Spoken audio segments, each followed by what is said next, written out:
চোখে মায়া, আমি সেখানে আসলে এতক্ষণ আবদ্ধ ছিলাম, শুধু তাকে দেখলাম। খবর লিখি প্রতিদিন, সত্যই আমার ভাষা। আজ ডিবেটে পাত্রীকে দেখে মন হলো জীবনের সবচেয়ে সুন্দর হেডলাইনটা। আজ হয়তো আমি এই হেডলাইনটি দিব। সম্মানিত সম্পাদক, আমার পাঠক পাঠিকারা এবং আমার সাথে যে প্রতিযোগী রয়েছে সবাইকে আসসালামু আলাইকুম। আমি হৃদয় আহমেদ শাওন, আমি একজন সাংবাদিক ও সরকারি আশিক মাহমুদ কলেজের ছাত্র। আর আশিক মাহমুদ কলেজের ছাত্র মানে পাত্র হিসেবে সেরা। এর উপরে আমি সাংবাদিক মানে আপনারা এটা বলেন, এর আগে আপনাদের শুধু ছিল বলেন। এর উপরে আমি একজন সাংবাদিক মানে ঘরের ভিতরেও যদি তুমি রাগ করে চুপ থাকো, আমি রিপোর্ট বানিয়ে বুঝে ফেলতে পারবো ব্রেকিং নিউজ। আমার রানী আর চুপ কেন ভাই? লবণ বেশি হয়েছে, এটা কি ব্রেকিং নিউজ হবে? অবশ্যই আপনিও তোমাকে রাগ ভাঙানোর জন্য আমি করতেই পারি। যেমন আমার বিজনেস ক্যাডার, তাকে আমি কিছু কথা বলবো, সে যখন বিজ্ঞাপনে তার সাথে নেবেন। অবশ্যই না, আমার বউ আমার ঘরে থাকবে। আমার বউ আমি বউ কি চাই? সবচেয়ে চাই যেটা সময়, যেটা আপনারা কেউ দিতে পারবেন না। আমারও পূর্ণ সময়, কারণ আমি যেখানে স্পোর্টে যেতে পারবো না, আমার বউ আমাকে আবদার করছে আমি আমার ক্যামেরা পার্সনকে পাঠাবো, আমি সেখানে যাবো না। তো আপনারা যেমন আপনি রাজনীতিবিদ, আপনি তো সারাদিন মানুষের নিয়ে রাজনীতি করেন, এই রাজনীতি ওই রাজনীতি, শুধু আশ্বাস দেন কিন্তু তা কিন্তু কখনো পূরণ করেন না। আমার প্রিয় তোমাকে যদি আপনি একটা আশ্বাস দেন তা তো পূরণ করবেন, আপনি কি বিশ্বাস করেন? আমরা যতটুকু জানি ক্যামেরাম্যানের কাজ হচ্ছে ভিডিও ফুটেজ তোলা, প্রতিবেদকের কাজ করা। এখন আপনি প্রতিবেদক যদি না যান তাহলে সেখানে নিউজটা কিভাবে? অবশ্যই আমি যাবো, আমার ক্যামেরাম্যান ফুটেজ নিবে, আমি পরে যাবো প্রতিবেদন করবো। ওই যে ব্রেকিং নিউজ পরিমণি মারা গেছে, ওরা করতে হবে। আপনি সব সাংবাদিক এখানে প্রেমিক পুরুষ, প্রেমিক পুরুষ সবচেয়ে মানে কি বলবো বখাটে। আসলে এই প্রেমিক পুরুষটা কেমন হয়? তারা মূলত তাদের মন জনকে দিয়ে বেড়ায়। আজকে মুড সুইং হচ্ছে, কালকে ওই মেয়ে এই মেয়ে। তুমি যদি এর পাল্লাই করো, এই পাল্লা করলে কিন্তু তোমার অবস্থা বুঝতে আসে। কয়েকদিন পরে তোমার অবস্থা খুবই না যায়। আর বিসিএস ক্যাডার আমার কাছে রয়েছে, তিনি অনেক কথা বলছেন, কিন্তু তার কিন্তু বক্তব্য রয়েছে। সে শুধু বলবে আমি ব্যস্ত আছি, ভাই তুমি করছি, এটা করছি। তোমার যদি মন চাই তুমি একটু ফল দেওয়া, সে কিন্তু পারবে না। সে কিন্তু বলবে আমি ড্রাইভার পাঠিয়ে দিচ্ছি, কিন্তু আমার টাকা কম, কিন্তু আমার আছে অপরন্ত সময় ও ভালোবাসা। আমি কিন্তু তোমাকে নিয়ে ফলদারির মধ্যে গিয়ে ফুচকা তোমাকে খাইয়ে দিতে পারবো। তোমাকে নিয়ে আমি কিছু ছন্দ বলি। তোমার চোখে যখন হাসি দেখি মনে হয় পুরো পৃথিবী থমকে গেছে। তোমার খুশি আমার খবর, তোমার দুঃখ আমার শিরোমণ। আমি সাংবাদিক ভাই, প্রতিটি মুহূর্তে সত্যের পাশে থাকি। আর সেই সত্য হলো তোমাকে ভালোবাসি। যে দায়িত্ব, যে যত্ন, যে আত্মা আমি দিতে পারি সেটা আমাকে সেরা পাত্র বানায়। সাংবাদিক হিসেবে আমি যেন সময় মতো দায়িত্ব পালন করি, যেমন প্রতিটি সংবাদ সময় মতো পৌঁছে যায়, তেমনি আমি প্রতিজ্ঞা করি তোমার স্বপ্ন, হাসি, ভালোবাসা সবসময় ধরে রাখবো। যে কোনো পরিস্থিতির ছুটে যাবো তোমার পাশে। হাজার মানুষের চোখে আমি আমার আস্থার প্রতীক হয়েছি। যেমন পাঠক আমার প্রতিবেদন বিশ্বাস রাখে, তেমনি তুমি বিশ্বাস করতে পারো। যে সাংবাদিক প্রতিটি তথ্যের দায়িত্ব নিতে পারে সে প্রেমের দায়িত্ব নিতে পারবে। একজন সাংবাদিক যেমন মানুষের কাছে খবর নিরাপদে পৌঁছে দেয়, তেমন আমি তোমার জীবনে নিরাপত্তা ও সম্মান পৌঁছে দেব। আমাকে মানুষ অনেক বিশ্বাস করে।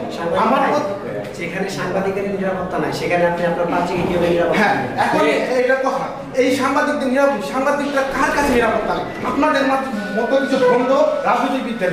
কারণ আমার দেশের যখন তখন কিন্তু এই আপনার রাজনীতিবিদরা কিন্তু আমাদের আটকে দেয়। যেমন বাজেট পাশ হয়েছে 5 কোটি টাকা, সেখানে আপনি 3 নম্বর দিয়ে কাজ করতেছেন, 1 কোটি টাকা দিয়ে শেষ করছেন, দেশের 4 কোটি টাকা আপনি মেনে দিচ্ছেন। আপনি একটু আগে বলেছিলেন যে আমরা আসলে আমার কাছে অনেক টাকা। আপনার টাকা হচ্ছে কি? একজন মেম্বারের বেতন 900 টাকা, একজন চেয়ারম্যানের বেতন 1300 টাকা, একজন এমপির বেতন 76,000 টাকা। আপনি যদি 76,000 টাকা রোজগার করেন তাহলে আপনি বেতন কেমন বেশি? রাজনৈতিক সাংবাদিক কাছে প্রশ্ন, বঙ্গবন্ধু যিনি থাকেন অর্থাৎ রাষ্ট্রপতি এবং প্রধানমন্ত্রী, তার বেতন কত? এমনকি এসএসএফ ফোর্সের যিনি প্রধান তাদের বেতন রাষ্ট্রপতি হলো বাংলাদেশের সর্বোচ্চ ক্ষমতা শিল্পী। তারপরে আছেন স্পিকার, তারপরে প্রধানমন্ত্রী। ওনাদের বেতনটা এখন রাষ্ট্রপতির বেতন 1,76,000 টাকা, স্পিকারের বেতন 1,23,000 টাকা মেবি, আর একজন এমপির বেতন 76,000 টাকা। তো আপনি তো আমার যতটুকু ধারণা আপনি একজন পার্টি নেতা, আপনি কিন্তু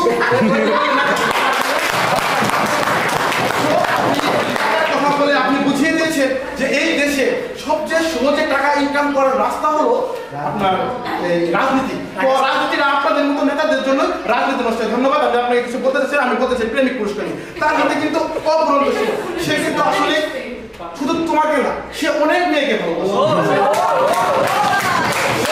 প্রেমিক পুরুষ। আমি যেমন অনেস্ট, আমি যেমন সংবাদের পিছিয়ে ছুটতে ছুটতে এবং আমি শুধু আমারই আছি এবং তোমার জন্য আমি নিজেকে রেখেছি। আমি এরপর থেকে শুধু তুমি যদি বলো আমি তোমার জন্য আমার জীবনটাও দিতে পারি। তো সে কিন্তু পারবে না, সে তুমি তার সাথে ঝগড়া করবে, সে কিন্তু তোমার সাথে ঝগড়া করে অন্য মেয়ের দিকে যাবে। কিন্তু আমার সাথে যদি তুমি ঝগড়া করো আমি কিন্তু সেগুলো শুনতে পারবো। তুমি সারাদিন বক বক করবে, আমি সারাদিন শুনবো। কারণ সাংবাদিকের কাজই হলো বক বক শোনা। যেমন একটা প্রতিবেদন করতে গেলে সাংবাদিকদের নানা প্রশ্নের মুখে পড়তে হয় যে এটা কেন করলেন, ওটা কেন করলেন। কিন্তু আমার এই প্রশ্ন আমি কখনো তোমার উপরে আমি বিরক্ত হবো না। আমি সব সময় তোমার কথাগুলো শুনবো, তোমার কথাগুলো আমি গান হিসেবে। আপনি যেমন পত্রিকা চেঞ্জ করেন ওরকম চেঞ্জ করতে এখন আমার যোগ্যতা, আমি ধরেন এখন একটা প্রথম ছিলাম আমি একটা লোকাল পত্রিকায়, সেখান থেকে আমি যখন কাজ ভালোভাবে শিখতে পেরেছি আমি গিয়েছি, সবাই তো চেঞ্জ করেন, আমি সেখান থেকে গিয়েছি একটা মানে জাতীয় পত্রিকায়। তো আমি জাতীয় পত্রিকায় গিয়েছি, আমি তো নিজেকে ইস্টাবলিশ করছি এটার জন্য। যখন আপনি যেমন দেখেন কিছুদিন আগে আমাদের স্যারেরা করেছিলেন এই আন্দোলন করেছিলেন তাদের ইয়ের জন্য, প্রমোশনের জন্য। তারা কেন করেছেন? তারা এখন আন্দোলন করেছেন তারা কি বউ পরিবর্তন করবে না? সবারই প্রমোশন বাড়ি রয়েছে। তো এগুলো অযৌক্তিক প্রশ্ন করে সময় নষ্ট করে না। ধন্যবাদ।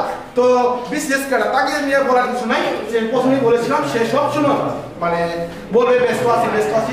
একটা মেয়ে কি চায় তুমি বলো, তুমি কি চাও? তুমি চাও আমার থেকে সময়, এর বেশি কিছু তুমি চাও? একজন সত্যিকারের মানুষ আমার থেকে সময়টাই চাও, যা আমি ছাড়া কেউ দিতে পারবে। এই হচ্ছে ইঞ্জিনিয়ার, তাকে কি বলবো? সে তো মনে করো রোডের জায়গায় বাস দাঁড় করে, তোমাকে যে বাস দিবে না এর কোনো দায়িত্ব না। অবশ্যই না, আমি সত্যটা প্রকাশ করি। সাংবাদিকদের সত্য রক্তে মিশে আছে। সাংবাদিকদের শরীরে সত্য মিশে আছে। তুমি সব সাংবাদিকের সাথে আমার মনে করা ধরবে না। তাহলে তো হিসেবে তুমিও ইঞ্জিনিয়ার, অনেক ইঞ্জিনিয়ার আছে বাট করে ইঞ্জিনিয়ার, যারা টাকা খেয়ে 2 তালা যেখানে বিল্ডিং আছে 5 তালা করে, যেমন ঢাকাতে রয়েছে। ঢাকাতে এই মুহূর্তে রয়েছে অনেক বিল্ডিং আছে যে 10 তালা বিল্ডিং করার মতো যোগ্যতা রয়েছে, কিন্তু ইঞ্জিনিয়ারের টাকা খেয়ে কিন্তু সে বিল্ডিং দিয়েছে। এই কত তুলে ধরেছে, এই কত তুলে ধরেছে একমাত্র সাংবাদিক ছাড়া এই কত তুলে ধরা সম্ভব ছিল না। এই যে রাজনীতিবিদ, সে সবসময় রাজনীতি হবে, কিন্তু তোমার সাথে রাজনীতি করবে না এমন কোনো কথা নয়। তুমি কখনোই সাংবাদিক, ইঞ্জিনিয়ার, বিশেষ করে প্রেমিক কারোর কথায় তুমি পড়ে যাও না। তুমি শুধু আমার জন্য, আমি শুধু তোমার।